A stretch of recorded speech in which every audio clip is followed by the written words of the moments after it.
do you understand by the word conduct? Well, in physics, it means transfer of something. And the materials that transfer something through themselves from one place to another are called conductors. That something could be anything. It could be heat, it could be electricity, or many other things. However, here we are interested in electricity. In this context, we will use the word electrical conductors. So now can we define it? You're right. Electrical conductors are the materials that transfer electricity through them. Or even more precisely, they are the materials that allow the electric current to flow through them. For simplicity, we will call them conductors. What are the examples of conductors? We have seen this simple circuit in the previous video. Here, a 1.5 volt cell is connected with a bulb which can be between 3 to 4 volts with the help of copper wires. So here I told you that the movement of electrons is from the negative terminal of the cell to the positive terminal. But however, by convention, the direction of electric current is taken to be from the positive to the negative one. But how exactly is the current flowing in the circuit? Or through which material is this current flowing? Yes, it's the copper wires. Electric current is flowing through the copper wires from the positive to the negative terminal. So what can we conclude from this?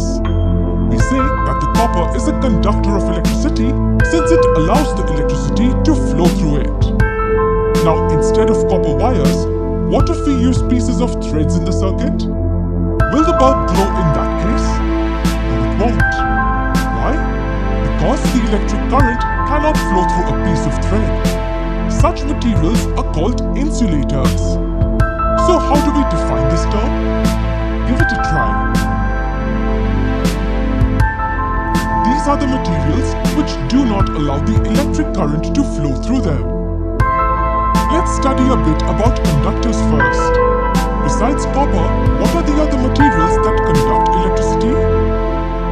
Almost all metals conduct electricity. Silver, gold, aluminium, iron and mercury are a few other examples of metals that conduct electric current. If you replace copper wires in our circuit with aluminium ones, then you will find that the bulb is still glowing.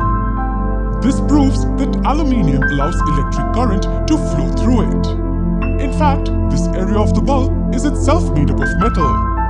Hence, if we connect the wire anywhere in this region, the bulb will still glow. It transfers the electricity to the terminal of the bulb and inside. We can actually test any object for conductivity.